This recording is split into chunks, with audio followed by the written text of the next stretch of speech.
This is James Lupton for Round 8 Boxing. Delighted to be joined with Jamie Moore. Jamie, how are you, mate? I'm alright, mate. You? Yeah, very good, thank you, very good.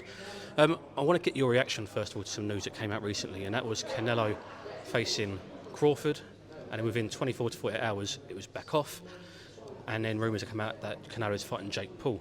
Firstly, do you think the Jake Paul fight has anything to do with Crawford potentially pulling out of this fight?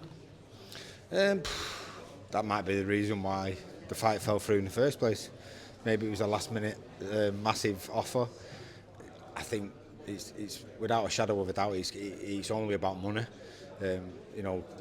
There's no substance or reason why Canelo will be taking a fight with Jake Paul for anything other than money. But I've said it loads of times about the misfit stuff. The different areas or people using boxing as a platform to promote themselves and get paid.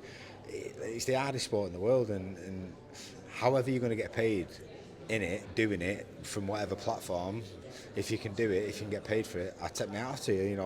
I don't begrudge anyone earning money. The way the world is in a minute, it's hard work. So you've got to pay the bills, and I'm sure Canelo can pay his bills, but who knows what the future holds. So I think he's got to take it while he can. Do you think it's maybe then Canelo Alvarez's team that are pulled out of the fight to take the Jake Paul fight? Because, like you say, they're probably going to get paid a hell of a lot more money. I don't know, I'm guessing this, but I've got a feeling that they were sort of negotiating alongside each other, and then they've got to a point where they've got to make a decision, and maybe Crawford was trying to push for a part of his side of the deal that Canelo wasn't happy with. I'm just assuming something like that might have happened, and then they've gone, you know what, we can earn way more money, and it's probably a less dangerous fight, definitely a less dangerous fight, and we'll go with that one. Another bit of boxing news that came out recently was Wladimir Klitschko potentially returning. It looks like if he comes back, he wants to fight for the world title, and he'll be the oldest heavyweight champion, beating George Foreman's record from back in the day. What do you make of that? Would you like to see Klitschko back in the ring? I wouldn't like to see him back in the ring. Heavyweights age slower than smaller fighters, and obviously Foreman winning a world title that late on in his career is an exception. It's not like a regular done thing, so it can be done. Is it healthy? I don't think so. I think Klitschko's style, he was definitely a heavy puncher, but he wasn't the type of ferocious one-punch knockout merchant that George Foreman was, and the reason why George won a world title at that stage of his career was for that reason. I think he was a bit sturdier in general than Klitschko as well. So, but having said that, the heavyweight division seems to be in a transformation sort of stage where some of the younger ones coming through, or there's a bit of a gap in between, and he might just find himself lucky where he gets to the right fight at the right time for a vacant belt. But certainly, if he was talking about putting him in with someone like Dubois, then I'd be going, you avoid that like the plague. Sticking on the theme of heavyweights, your heavyweight Dave Allen. Last time we spoke, you said you want to see Dave and Johny Fisher both get a fight in between before a rematch. Dave was on Sky Sports News recently, and they say there's potentially talks for May, so it seems like it could be the next fight. Any light on that? No, I mean I'm up to date exactly as everyone else is, as per Sky Sports News and Dave Allen. But I would have liked them both to have a fight, especially Dave, because I think activity is key with someone like him. But my issue would have been if he didn't box in between. Was he just going to sort of float around and wait, and then when he gets a date, he'll be back in the gym? He's been back in the gym. He was back in the gym second week in January. He was up just 2 days before, and he's still training all the time. So me little concern about him not staying active in between has not come to fruition, and he's still ticking over training, waiting for if and when he gets this date at the end of May. So hopefully. I mean, I'll be honest, like he's training in the gym now, and he's probably about the same as he was 2 or 3 weeks before the fight. So that's the platform he's got now, the base he's coming in with is way better, way wider. So in theory, that means that we're going to get him to be able to perform much better in the rematch. From rematches to grudge matches, Cameron Fong and Jordan Flynn is finally on. Talk to me about Cameron in the gym. Obviously, it's a fight that he's wanted for a long time. Is it a fight that you like to see is happening? Listen, for me, it could have came or gone. It's neither here nor there for me. It's as long as Cameron's active, he's fighting, he's busy, he's progressing well. That's all I'm concerned about.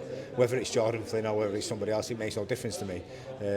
I'm pretty sure that Cameron wants to beat him just to sort of put it to bed, because there has been a lot being said. But you know, I don't feel like it's a difficult fight compared to some of the fights what Cameron's took up until this point in his career. You know, that's not a criticism on Jordan. I just feel like, for instance, Gavin Gwynn was a much more difficult, in my opinion. He's achieved a lot more, and it was a tough fight. We knew it was going to be a tough fight, but I knew the lessons he would take on board because of the experience would make him a better fight in the long run. And even now, in the early days of his sparring, sort of just ticking over now, you can see the improvements he's made. So it's a fight Eddie wanted to make. You know, there was an intrigue there. There was a bit of a want from it from the fans because of the little bit of a to and fro what had gone on in the past. But from my point of view, I just want Cameron active, and if it's Jordan Flynn, then so be it. But I've no doubt in my mind, like I've been all the way through, we've matched Cameron tough because of his potential. You know, it wasn't about he's ready now, but it's about we know he can be ready. We know the potential what he's got for in the future, and if we make sure we're matching properly along the way, then he'll get to where we feel like he can get. So in a way, Jordan Flynn is that type of opponent where we know he's a solid fighter. You know he's going to come, and it's not going to be an easy fight and a walkover. But I've no doubt in my mind that Cameron does a number on him. And main event next week, Jack Catterall and Arnold Barbosa Jr. Again, a bit of back and forth that's been sort of in the works quite a while now. Again, you please see this fight happen for him. Obviously, the interim title's on the line. Obviously, there's talk that Teofimo Lopez will have to defend his world title against the winner within 180 days for it to be agreed. Are you pleased this fight's over the line finally? Absolutely. You know, again, activity has always been key for Jack. He's got that now. The way he's performing in the gym, and you can just see, because he's consistently been boxing and performing, his timing, everything about his game is just improving all the time. So you know, it's for the interim title, but in all intents and purposes, for me, I don't ever see Teofimo boxing it that way again. So in all honesty, it should be for the vacant title, and that's the way we're looking at it. We're looking at it that, like, this is for the vacant title, and you know, for some strange reason, Teofimo decides that he wants to still fight at 140, then in my view, it'll be Jack's first defence against Teofimo, and he deserves it. He's worked his socks off. We know everything what's happened historically, and he's now at the point in time where he's reaping the rewards for his commitment to the game, and he's involved in big fights. And just finally, Jamie, you're a successful trainer, a successful fighter. What is one thing that you would say has led to the most success in your life? God, that's a deep question. You know me, Jay. Yeah, I'd say honesty and being surrounded by good people.